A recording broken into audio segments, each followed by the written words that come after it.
Sneako will talk you for clout forever. He is not a good orbiter. This individual has male skeletal markers and this has female skeletal. They all worship Baphomet, which is a transgender god that they have. What the fuck? Would you agree that cuck is to open relationship is what hebephilia is to pedophilia? You kind of automatically get called a cuck/pedo, even if you're correct.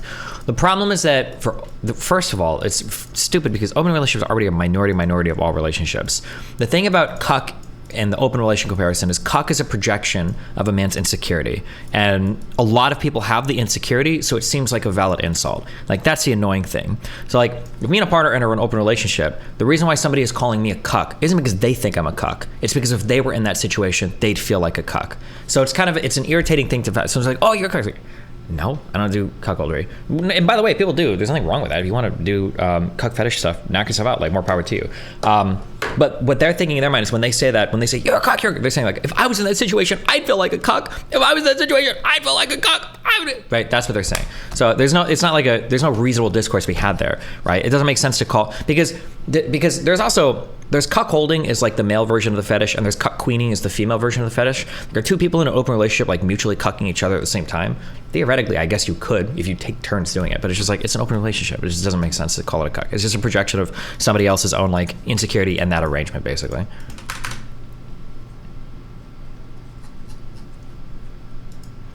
Juicer went viral on Reddit.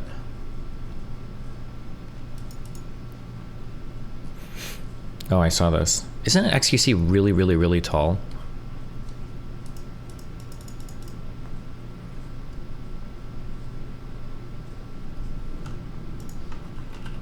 Big fan of your content. I love how you know who you are and stand your ground on your beliefs. Been going through a tough time lately, and seeing your consistency in the content has helped me. Well, thanks, buddy. Sneako will talk you for clout forever. He is not a good orbiter. Half true. I think Sneako will probably should talk to me forever because it's part of his journey through his insecurities. But the reason why he's not a good orbiter isn't because he talks me. The reason why he's not a good orbiter right now is because he's a broken record of the same 4 or 5 things. Like, if that Karantos guy talks me whatever, he can still be an entertaining orbiter. Anybody can talk you and be an entertaining orbiter. The reason why Sneako's not an entertaining orbiter is because he's been a broken record for like the past 8 months, I think. So like, if he comes on, it's just going to be the same. I think there were 2 different subreddit posts that pointed out like how the conversation like 2 days ago, it's just like from dumb point to dumb point to dumb point to dumb point to dumb point to dumb point, and it's like with nothing, with no engagement on anything, right? Wasn't the Romanian criminal justice unfair? Do you know anything about it? No. Isn't the Tates being locked up unfair? Do you know what they've said? No. Isn't this like a violate? No. Like, it's just like, it's like the level 0 engagement on every topic with no, and it's like, whatever. But I don't care. Are you just going to let him do that? Are you more leaning on Sneako? I don't care if somebody shit talks me. I don't know how many times I can make this clear. Apparently, it's a really difficult thing for people to navigate. I don't care if people shit talk me. Just don't like bring in like personal things or lie about me. That's not, like, I expect Sneako to think that my relationship is like a cuck relationship, or I'm ugly or short or blue hair or whatever. Like, that's whatever. That's like part of his shit. I don't care. Just don't like do some weird personal like, oh, like his wife is blah, blah. Like that's my line. Even if shit talk me, fine. I don't give a fuck. Like, I shit talk his lifestyle and shit all the time. I would expect him to shit talk my lifestyle.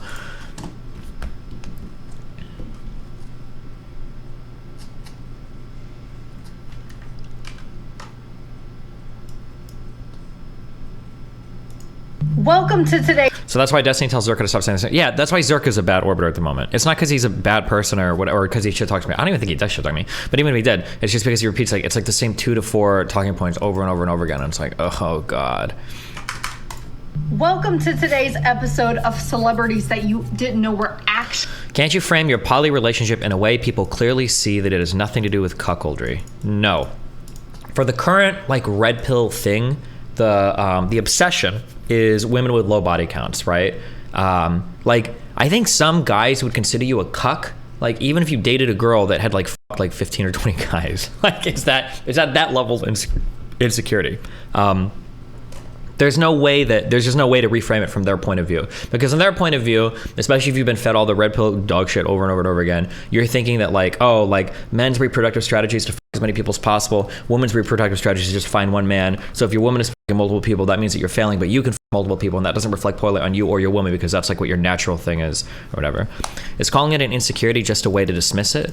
No, it's what it is. You have to. The problem is that to call somebody in an open relationship a cuck doesn't make sense because that's not the definition of a cuck. So either one, you've got to figure out like, well, is there a different definition for a cuck? Or two, you got to figure out why you're using the wrong definition. Now it's the wrong definition. So how do you navigate that, right? There's got to be a reason why it's incorrect. I think it's incorrect because it's an insecurity thing. Because if they were in the same position, which by the way it's fine to not want to do open relationships, to be clear. I don't think that you're insecure for not wanting to do them. I think what makes you insecure is attacking other people in them, right? There's a lot of types of lifestyles that people live. It could be a religious lifestyle, it could be whatever. But to attack people and shit on them hardcore in those lifestyles, if they're not doing anything to hurt you. I guess like if somebody's doing a lifestyle that's fucking with other people, so like if your lifestyle is that of a serial killer, you can condemn somebody there or say like, well, that's not a good lifestyle. But if people are just sticking to themselves, it's kind of weird. The one thing I hate about these convos is that most people only fuck like 7 people ever. Where are these people that, yeah, but that's not what the red pill people think anymore. You gotta keep in mind. Red pill people think that, if I had to guess, if you were to pull red pill people, they probably think that the average girl, by the time she's through college, has fucked anywhere from 40 to 50 guys. That'd be unironically, that would be my guess. If you were to, wasn't I on a show with some red pill guys where I asked them what they thought average body, or did we hear average body counts? So, didn't somebody say, who did we watch say this? So that they 20, a girl will 20 guys a semester. Like people, but they have no concept of what a normal human being's life is like.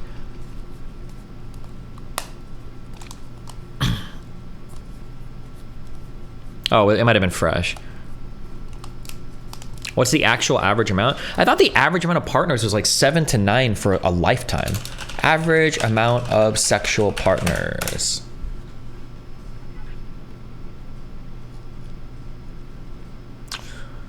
There's a lot of research on lifetime sexual partners, and any given study will give you slightly different numbers, but in general, anywhere between 4 to 8 partners is considered an average number of sexual partners for adult men and women.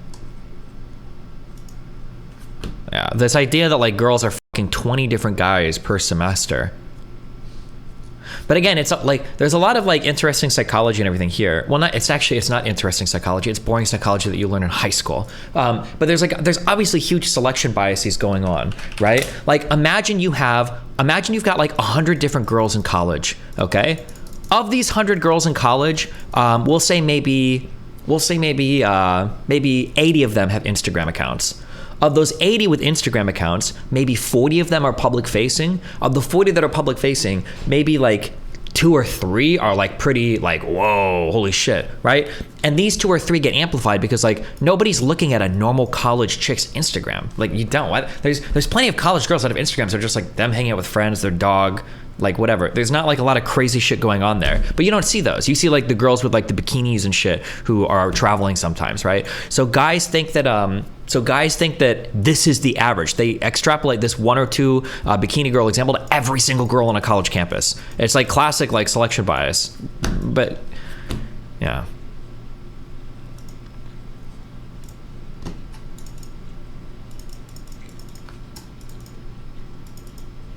I know plenty of girls on Insta who are very attractive and have like 50 followers and post like once every 6 months. Yeah, I met some of these girls in California who are like, holy shit, you're hot. But their Instagram is, most of them are private. They don't even have them publicly open. And then even on their private Instagram, they don't even post that much shit. Like they just don't do it. But guys think that every single girl in college is, yeah. Destiny.feels.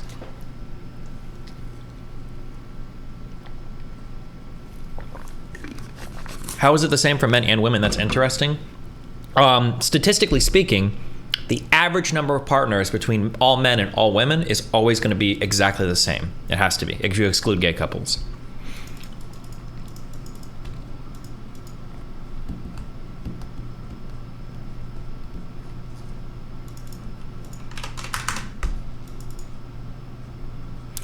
Their Instagrams are private because they don't want everyone to see their stories in Dubai. True.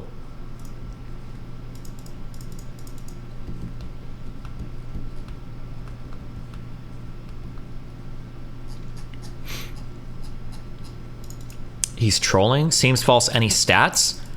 That's not even close to true. It is what I just said is a mathematical fact. It can't not be true.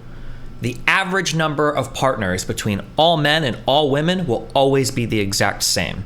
Mathematically, it can't be different than that. What you're saying is impossible. It's just a mathematic. It's an would you call it an artifact? It's just a mathematical truth. Let's say that you've got 10 women, and let's say that you've got 10 men. If one guy over here, or if one woman has 10 partners and the rest have 0, and then I guess each of these people have 1 partner, right? Your average, even with 9 virgins and 1 slut, your average is going to be 1 partner per person, right? It's just a mathematical truth that the average of all the people are going to be the same. Now you can get a little bit more sophisticated, and you can say that there might be a different number of virgins, or there might be a different distribution of partners from side to side, but mathematically speaking, the average number of partners between all men and the average number of partners between all women, that ratio will always be 1 to 1. That makes no sense. Do we have to watch a video on this again? Discounting gay people? I just said with the exception of gay people. Gay people are a small percentage. It doesn't make much sense. Holy shit, Destiny has absolutely no idea how averages work. Okay, I'm gonna do emails and stuff, and you can watch a video on it. Somebody link me the video. Fuck,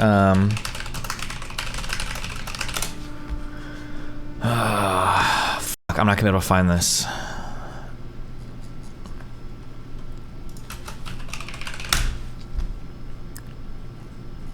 Was it an econ class where the guy was talking about this, or? Do you hear the Decoding the Gurus podcast? We're doing an episode on you. I don't know what that means, but okay. It might have been a math. Wildest shit that comes out of Fresh and Fit is them not caring if the women are sexually experienced. It makes them seem like they don't really enjoy sex. Also, remember a minute that he doesn't get tested on your first appearance. Well, I think that the nice thing about the red pill is the red pill people are like, I'm gonna make a crazy analogy. Red pills to me are like the Nazis of the conservative movement, right?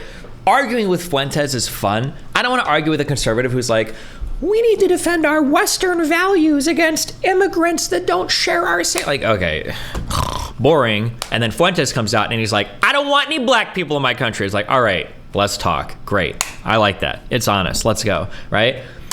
When red pillars come out and they say shit and they're like, yeah, I don't care about anything related to sex. I don't eat pussy. I don't even care if I come. I just want to fuck her. Right? And it's like, okay, we're like in a more honest, world. I think that for red pill people, sex is almost exclusively a status thing. Like, that's it. It's just a status thing. The more people you fuck, the better you feel about yourselves. Remember, even for men that hate women, don't ever forget this, okay? Even the men that hate women ultimately are validated by women. The most important piece of validation in a man's life is a woman. That's why even Andrew Tate said this. Was it Andrew Tate or Tristan Tate said that if you go to a party, you could either pull up a $50 million car, or you could pull up with 4 of the baddest chicks in the city, and people are going to look more favorably at the guy with the girls than the guy with the car. Women are just it's an inescapable validation to it, while gay men have escaped it. Congratulations. Gay guys, you've broken the wheel. You've gotten out. But yeah, women are the ultimate source of validation for men. So for red pillars, just fucking more women just makes you feel higher value, I guess. Yeah.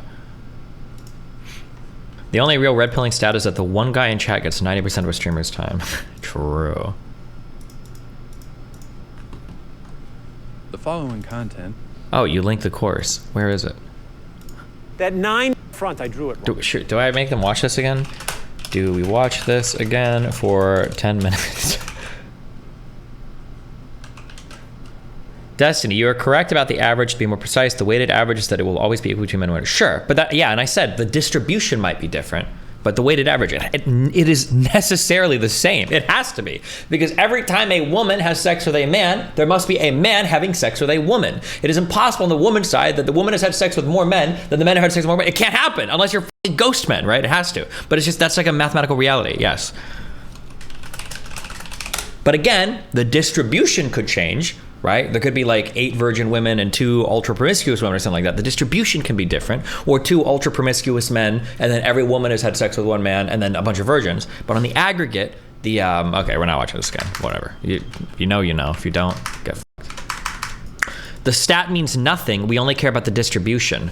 Wrong. That is not true. You do care about the stat, because you motherfuckers will say shit sometimes like, oh, well, a man on average only has 6 partners and a woman on average has 15 partners. That stat can't be true. That's not true. If you want to be true, then you need to be more precise. No, not more precise. When I say more precise, it implies that what you said before was true, but it needs like a more narrow understanding. But that's not true. What was just said was false. It's impossible, right? Instead, what you have to say is that you could talk about percentage of virgin men, for instance, might be a stat that you bring up, or the percentage of women versus men with over 9 partners or something. That could be a stat you bring up. But you can't say the average woman has slept with more guys than the average man. That doesn't make sense. It's an impossibility.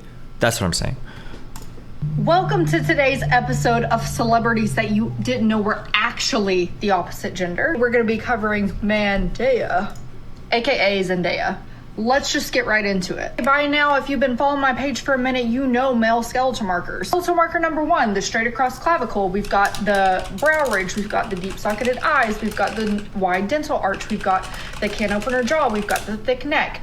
We've got the shape like a V. We've got these really, really, really long arms and really big hands. These are just a few of the opposite gender markers. There are others to confirm, but when in doubt, look at the significant other or the spouse. Okay, this is just too easy. We have Tammy Holland over here. Body shape goes out like a peplum top. Got the very delicate wrist. Have a lack of brow ridge. No Adam's apple. Smaller skull. And then in comparison to Mandaya, it's very, very obvious that this individual has male skeletal markers and this has female skeletal. They all worship Baphomet, which is a transgender god that they have. Where did that part come from? This is their religion. Study these markers so that you aren't deceived.